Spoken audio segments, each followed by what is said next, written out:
So guys, ito nagpapainit na tayo ng ating lulutuan ng ating palabok or malabon.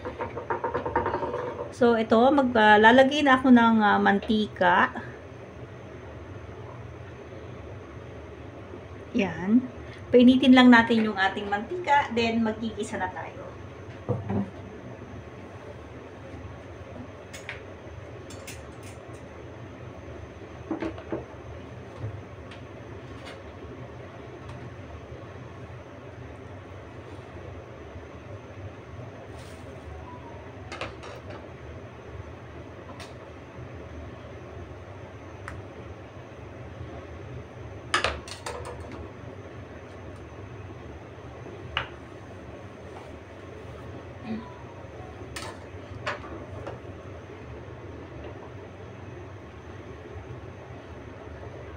Ito na guys, mainit-init na yung ating mantika.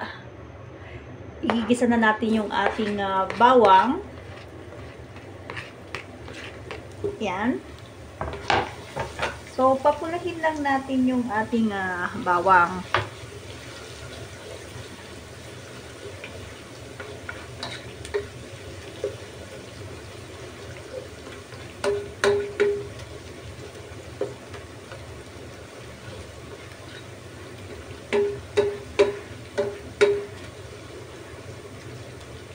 Ito ay pansit luglog, pansit malabon. So guys, ito na yung ating sahog na chicken. Isakutsa ko lang mabuti.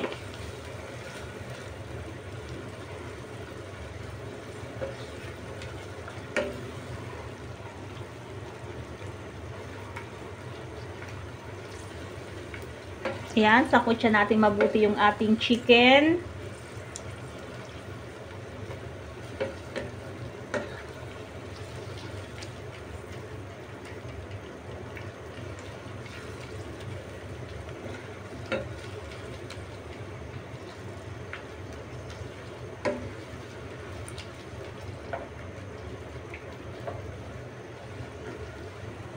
Ayan guys.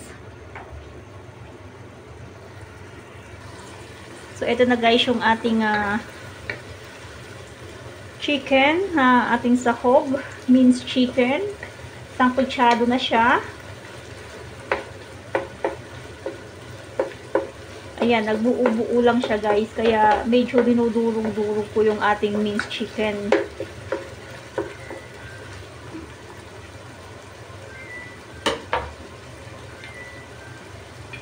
Ngayon is ilalagay ko naman yung ating pusit. Ayan yung ating pusit. Hiniwa-hiwa ko lang ng maliliit. Sangkutsa lang din natin mabuti.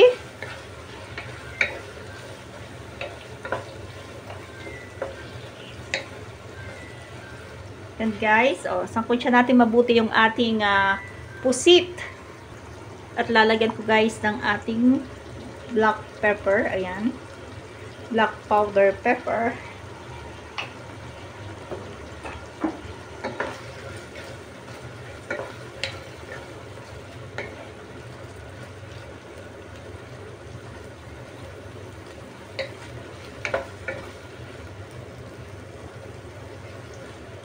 Sangkutsa lang natin mabuti.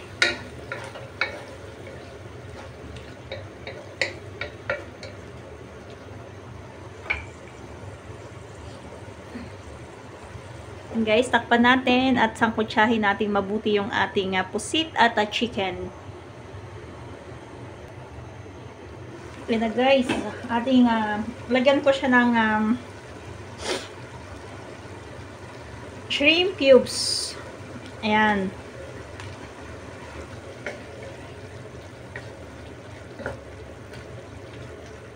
So guys, nagkatas na yung ating pusit na inilagay. Alam niyo naman po, yung ating pusit isa talagang kumakatas yan. Nagsasabaw. Ngayon, islagay ko natin yung ating shrimp. Ayan. May shrimp tayong inilagay. Sangkutsihin lang din natin.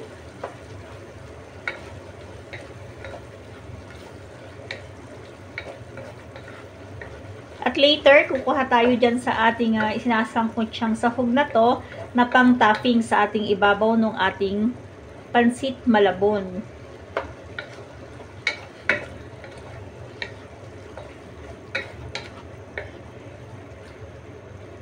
Yan. Isangkot siya lang natin mabuti yung ating sahog.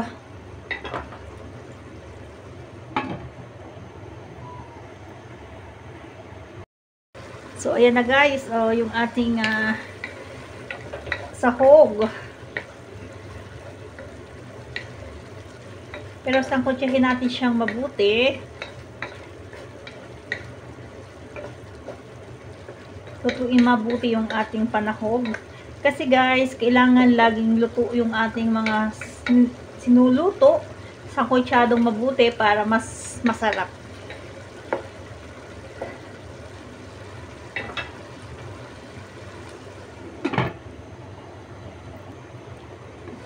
Ayan, naglesen na rin kanya guys yung kanyang sabaw. Ngayon is kukuha na tayo ng ating pang toppings.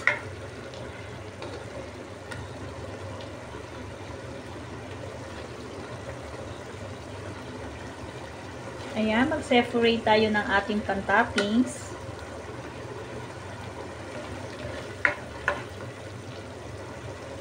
Okay na yun guys. Ito yung ating kinuha na pang toppings.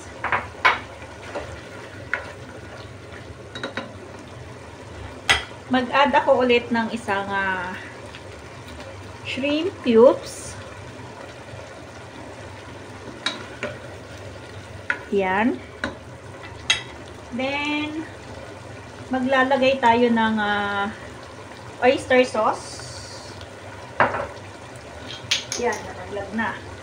Yan, maglalagay tayo ng oyster sauce.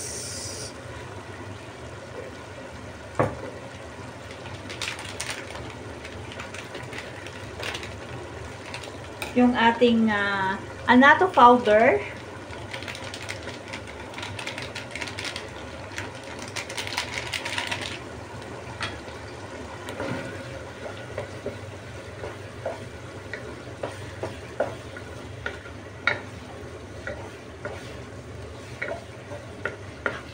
Naglalagay tayong annatto powder guys para pampapula ng ating malabon.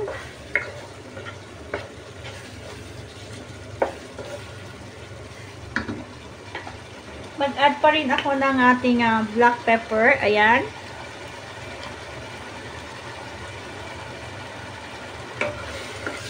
Later na lang tayo ulit guys mag-add ng annatto powder kung hindi pa siya ganun kapula.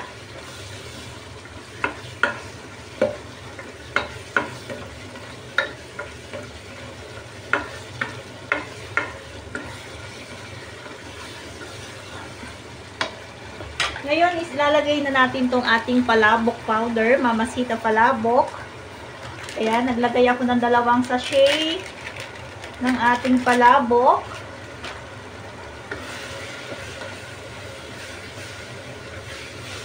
Ngayon is lalagay ko yung ating, guys, ito hindi ko na pinakita yung ating hipon na yung ulo.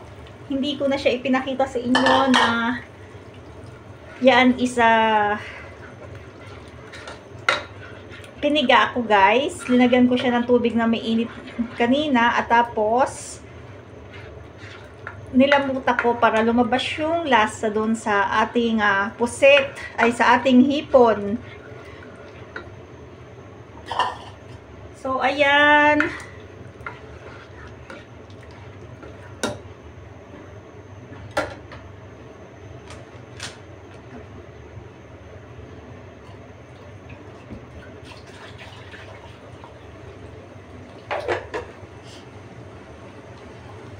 Masyado itong malapot guys, kaya magdadagdag tayo ng tubig. Ayan, nagdagdag ako ng tubig.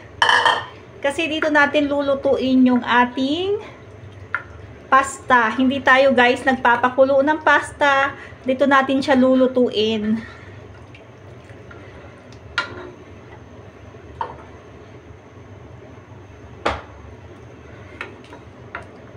Then guys, kinuha ko lang yung ating annatto powder dun sa ating sandok.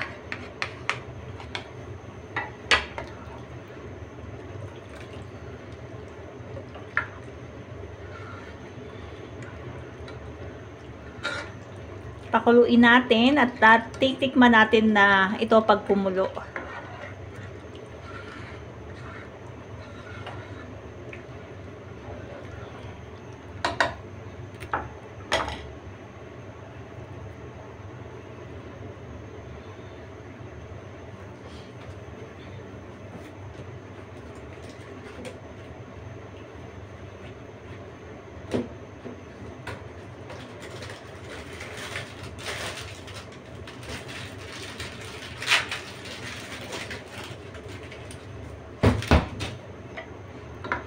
Halu-haluin ko lang.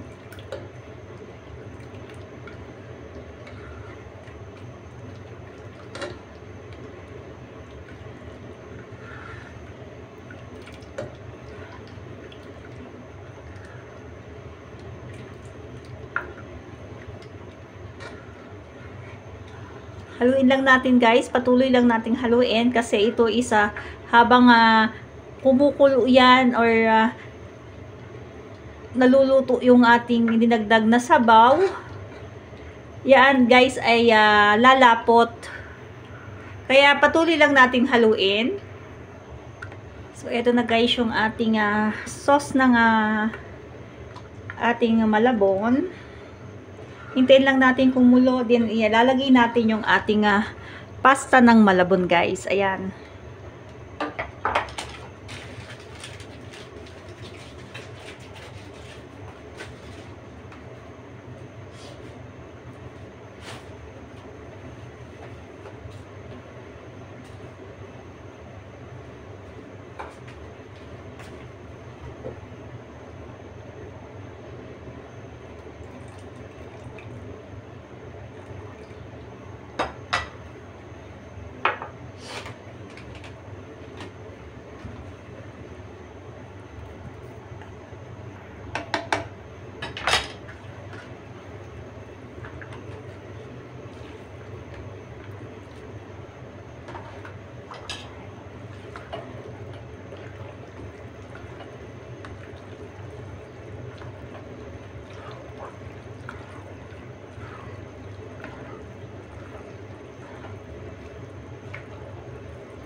So, ayan guys, oh, nakikita nyo na. Okay na yung ating, okay na yung ating kulay.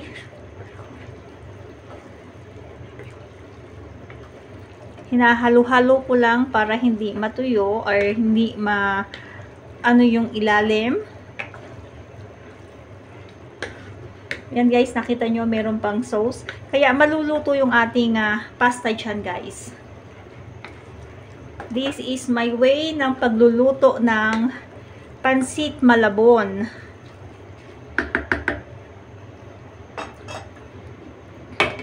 Takpan natin.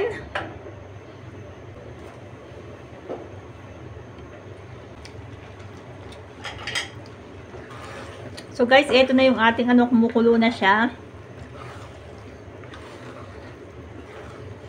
Halu-haluin ko lang, baka dumikit yung ilalim. Ayan, medyo may mga sauce-sauce pa. Kaya malulutong mabuti yung ating pasta dyan.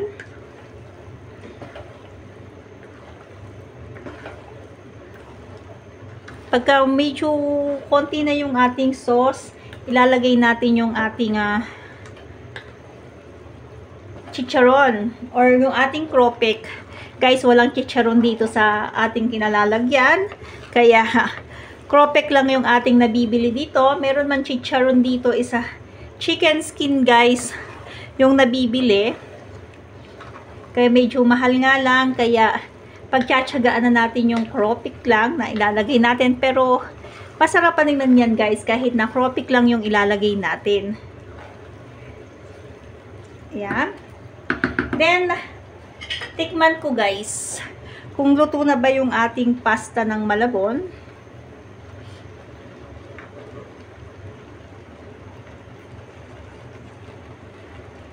Ayan. Tikman.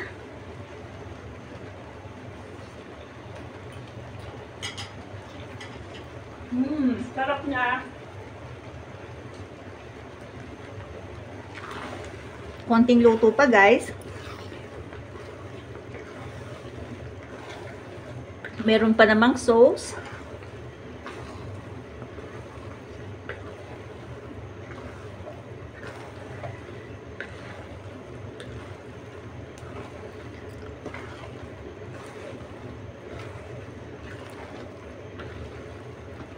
Malasa na siya.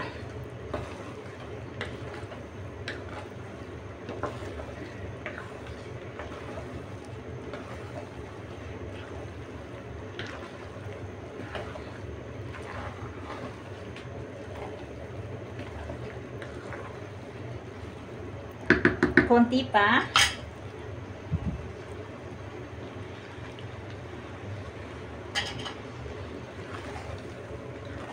Basta halu-haluin lang natin guys at para hindi dumikit yung ating niluluto.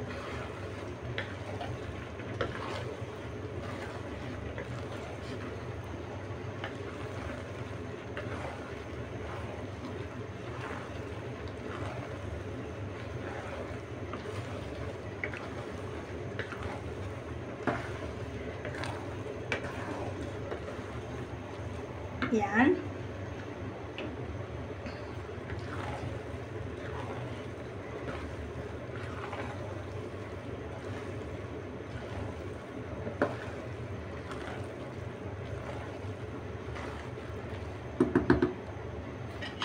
Tikman natin ulit yung ating pasta.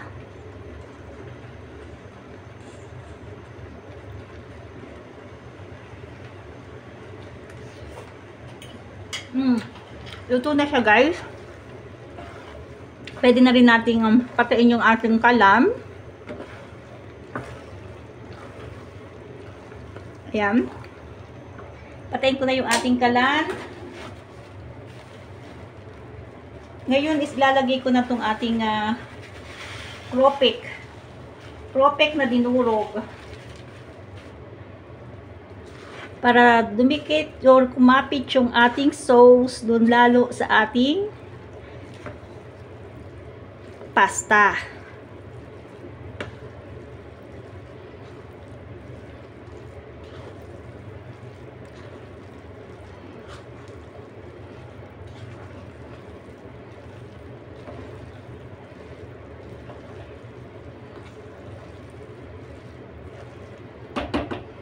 So, ayan, dumikit na dito sa ating sandok.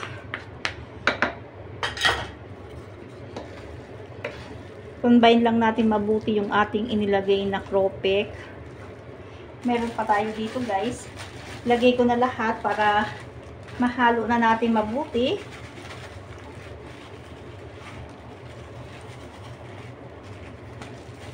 Yan.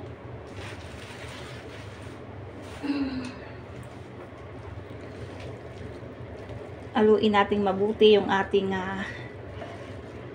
cropek.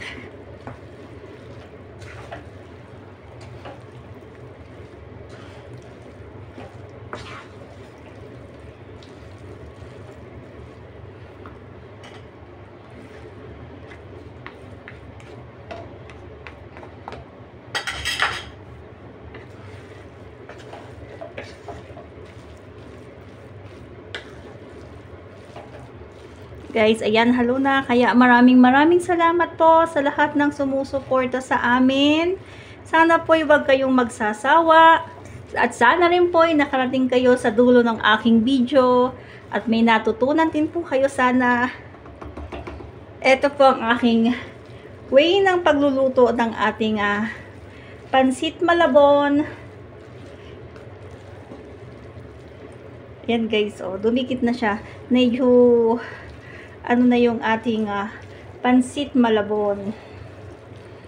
Yan guys, salamat po sa inyong suporta. God bless po. At lagi po mag-iingat at mag-alasal. Thank you so much.